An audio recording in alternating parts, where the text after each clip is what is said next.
Hello, j'espère que tu vas bien, j'espère que ta famille va bien et surtout j'espère que tu te sens bien. Aujourd'hui, je veux parler de toutes ces personnes qui ne savent pas demander de l'aide.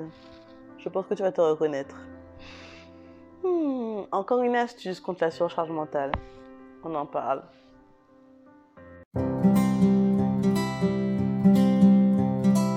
Pourquoi c'est hyper important de demander de l'aide?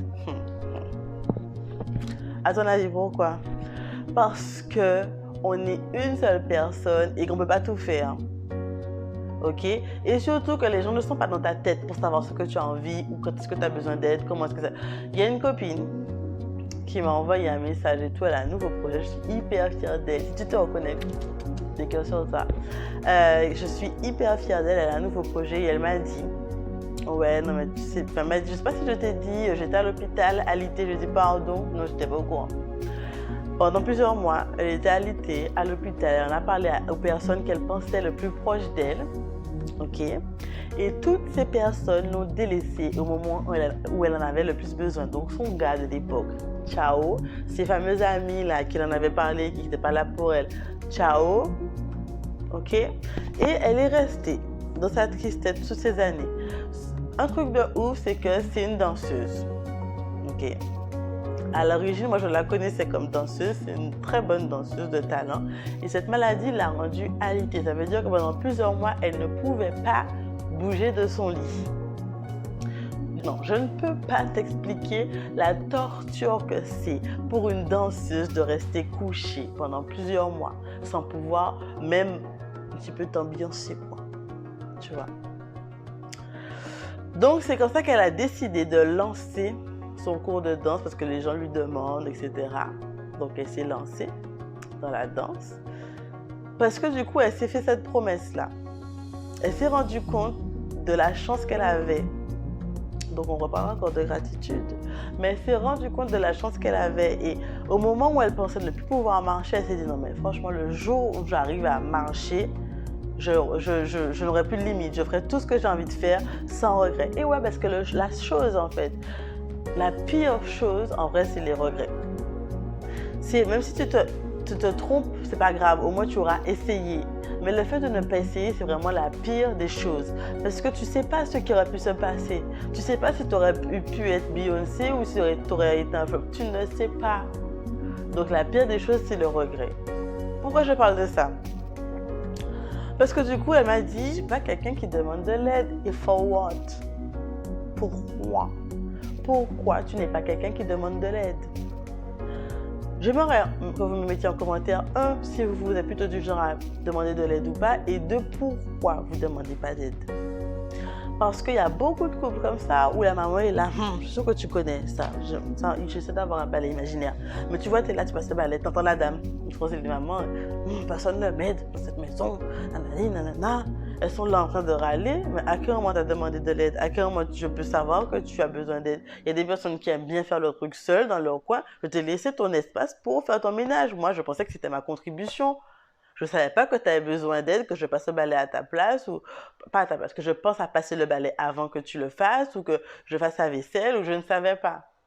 Alors que si dès le départ, tu dis, ok, je suis fatiguée. Souvent, ça arrive aussi dans les maisons, ça. Les femmes, là, je vous vois. Vous ne demandez pas d'aide au monsieur, vous ne demandez pas d'aide autour de vous, et après, vous êtes épuisé. Donc, non. Premièrement, tu définis tes priorités. Ok? Qu'est-ce qui est important pour toi? Et les choses qui ne sont pas urgentes, pas hyper importantes ou urgentes, enfin pas urgentes et importantes, tu peux déléguer. Donc dans ce cas-là, te dire, ok, le grand, il va débarrasser la table à chaque fois qu'on met la table. Ok? Le mari va s'occuper des enfants de telle heure à telle heure. Il faut demander et surtout mettre un cadre. Tiens, je vais parler de hier, ma soeur qui me demande de faire son truc de thèse là, c'était juste de la mise en forme. Bon, c'était rien d'exceptionnel, je le faisais en écoutant ma musique tranquille, tu vois. Si je l'ai fait, c'est que je le pouvais, je voulais l'aider, donc j'ai fait ça. Okay? Et qu'elle me l'a demandé. Donc, elle me l'a demandé, oui. Elle m'a demandé, hein. Mais le truc, c'est que elle m'a donné plein d'informations en même temps. Je n'ai rien compris, je lui ai dit fais-moi un audio. Elle m'a redemandé encore des trucs pas hyper clairs. Après, elle m'avait envoyé un mail, donc j'ai lu le mail et j'ai fait ce qu'elle avait écrit qui était clair dans le mail. Quand je l'appelle, donc déjà, il faut savoir que j'ai passé 1h30 dessus. Hein. Quand je l'appelle, je lui dis, c'est bon, je suis à la lettre L. Donc, ça veut dire que c'est alphabétique, que j'ai fait jusqu'à la lettre L. C'est bon, je suis à la lettre L, j'ai enlevé tous les points, j'ai mis en majuscule, j'ai enlevé les virgules qui servent à rien, etc. Elle m'a dit, mais non, c'était pas la peine. Je lui ai dit que c'était pas grave, machin, c'est pas la peine. Euh, laisse en italique, machin. Je me suis dit, merde. J'avais pas vu qu'il y avait des trucs en italique, je savais pas que c'était important. Donc j'ai dit au tout, recommencer depuis le début. Et quand j'ai fait exactement ce qu'elle m'a demandé, parce que du coup elle m'a bien expliqué au téléphone et que je l'ai gardé au téléphone pour qu'elle puisse m'expliquer, je l'ai fait en une demi-heure. Voilà. Donc, demander de l'aide c'est bien, mais surtout prenez le temps d'expliquer. D'accord? Donc, sur cette vidéo-là, j'ai 3 conseils pour toi. 1, priorise. Ça veut dire, décide ce qui est important pour toi.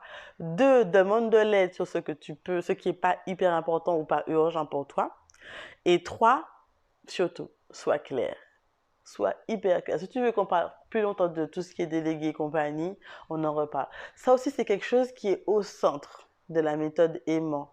Parce que tu connais un peu la productivité aimante, donc c'est une méthode que j'ai inventée.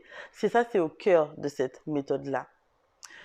D'ailleurs, dis-moi si tu veux en savoir plus sur cette façon d'être productive, efficace dans l'amour de soi et la bienveillance.